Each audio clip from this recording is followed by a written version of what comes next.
Silakan duduk, Mbak. Ya, Mbak, ada apa datang kemari? Iya nih, Bisa saya bantu? iya nih Mbak, saya sekarang ini lagi risau perekonomian menurun, apalagi sekarang ini lagi wabah COVID-19. Gimana sih Mbak solusinya? Mungkin Mbak ini mengalami masalah apa akhir-akhir ini selain perekonomian gitu? Kayak mungkin itu ya Mbaknya ini membantu orang tuanya berjualan kan selama ini. Iya, Nah, itu mungkin kena dampaknya ya Mbak iya ya. sangat-sangat sekali kena dampaknya, apalagi kan musim corona ini kan pendapatan semakin menurun, terus kebanyakan orang-orang lebih banyak di rumah dan membuat makanan sendiri daripada untuk membeli makanan di luar. Apa ada solusinya untuk mengalami hal itu? Mbak biasanya itu membeli makanan atau selalu masak gitu kalau makan? Iya, kalau saya sendiri sih masak. Cuman kalau jualan kan Iya, kita iya. butuh dana gitu Mbak. Jadi gimana Mbak kehidupan sehari-hari gitu? Atau apakah ada yang harus dikurangi biaya hidupnya atau masih seperti biasanya?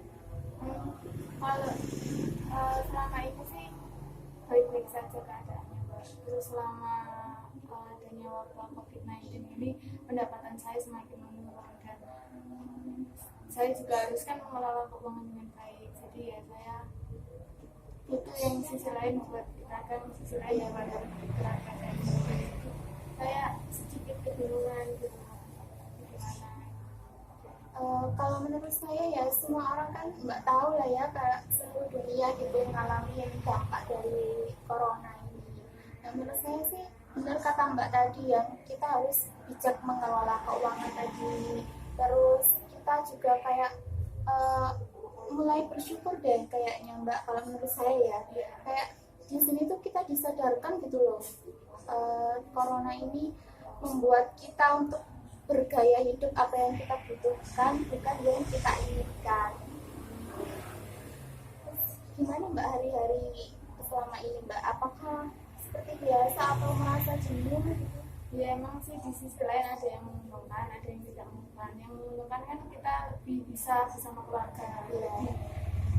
lebih bisa Kita lebih dekat juga daripada biasanya. Terus enggaknya kan dia masalah perekonomian yang apalagi kan kita harus stay tune di rumah gitu. Apalagi itu kita kan punya adik juga yang itu perlulah keluar juga untuk melakukan aktivitas yang lain.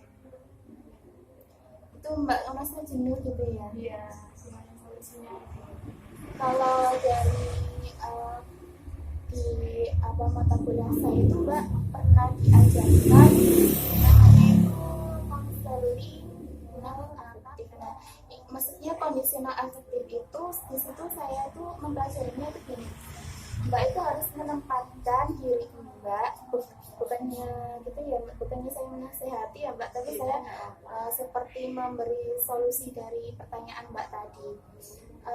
Di conditional affective itu tadi Mbak itu seperti menempatkan diri pada posisi saat ini gitu loh. Jadi berusaha membuka pikiran Mbak yang irasional atau kurang apa ya, kurang menerima dampak dari corona ini gitu Mbak. Jadi Mbak harus bisa menempatkan diri Mbak, mulai seperti itu.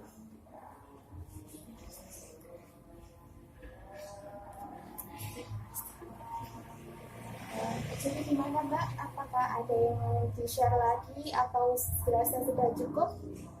Iya, sudah cukup Mbak, sudah cukup jelas sekali. Terima kasih ya Mbak sudah menolong saya keluar dari zona. Iya, Terima kasih banyak. ya sama-sama. Maaf sudah